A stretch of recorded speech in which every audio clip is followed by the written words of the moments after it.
को नोएडा में बुलाया था और नोएडा में ही अपने एक साथी के कमरे में उसकी हत्या कर दी थी। 16 अगस्त 2024 को गाजियाबाद के रहने वाले एक इंटीरियर डिजाइनर तरुण पवार के नंबर पर एक कॉल आता है। कॉल करने वाले लोग तरुण को किसी स्थान पर बुलाते हैं और इंटीरियर डिजाइन के ही किसी काम की बात करते हैं। तरुण को फोन कॉल पर एड्रेस देता है और तरुण वहां जाता है, जहां से उसे एक मधुबन बापू धाम में स्थित मनोज नाम के एक शख्स के घर में ले जाया जाता है। तरुण को जरा सा भी अंदाजा नहीं था कि वे उसे काम के लिए नहीं बल्कि उसका काम तमाम करने के लिए ले जा रहे थे। वे लोग तरुण को मनोज के घर ले जाते हैं और 5 शख्स पवन, जीते, अंकुर, दीपांशु और अंकित वहां पहले से ही मौजूद थे। तरुण कुछ समझ पाता इससे पहले ही उन लोगों ने उसे रस्सी से बांध दिया। उसकी जोरदार पिटाई की उन लोगों में से एक आदमी ने तरुण के सर पर डंडा मार दिया, जिसके बाद तरुण बेहोश हो गया, लेकिन थोड़ी ही देर में वो मौत के आगोश में समा गया। लेकिन ये हत्यारे सिर्फ इतने पर ही नहीं रुके। अंदर जो होने वाला था या जो हो रहा था उसका किसी को भनक ना लगे या कोई आवाज बाहर ना आ सके, इसके लिए अंकुर घर के बाहर पहरेदारी कर रहा था।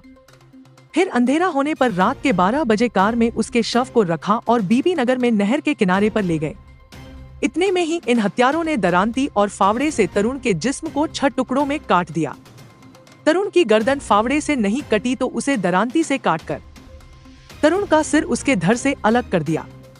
हाथ और पैर काट दिए गए और शरीर के अलग अलग टुकड़ों को अलग अलग स्थानों पर फेंक दिया गया ताकि पुलिस को कोई शक ना हो और मामले में कोई कार्रवाई ना हो। ये घटना पूरी प्लानिंग के साथ की गई थी, जिसकी वजह थी एक लड़की, जहां एक लड़की अंजलि को पवन पसंद करता था और उसके तरुण के साथ भी संबंध थे और अंजलि के नजदीकियां ज्यादा बढ़ रही थी, जो पवन को कतई पसंद नहीं था। इसके बाद पवन अंजलि से बात कर तरुण के हत्या की साजिश रचता है और इस साजिश में अंजलि के जीजा अक्षय को भी शामिल किया जाता है।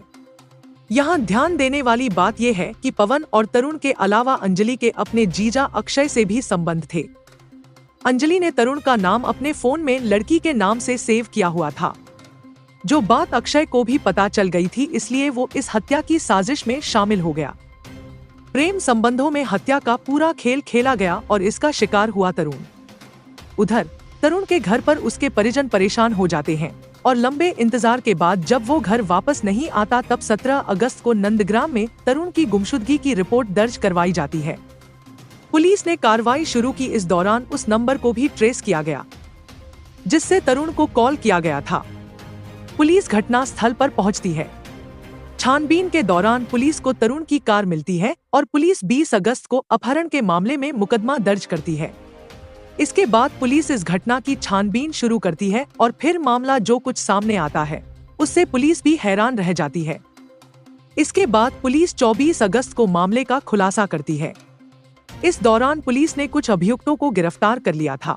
जिस नंबर से फोन उसको आया रहता है उस फोन की जब पड़ताल की जाती है तो उसमें 2-3 व्यक्ति प्रकाश में आते हैं। जब उनको गिरफ्तार करके पूछताछ किया जाता है तो उन्होंने बताया कि उन्होंने तरुण को नोएडा में बुलाया था और नोएडा में ही अपने एक साथी के कमरे में उसकी हत्या कर दी थी और हत्या करने के बाद उसकी डेड बॉडी को बीबी नगर क्षेत्र में एक नहर के किनारे ले गए थे और वहाँ पे फावड़ा से उसके टुकड़े करके नहर में 2-3 जगहों पे डाल दिए थे ताकि वो बॉडी पुलिस को न मिले और उसमें कोई कार्रवाई न हो।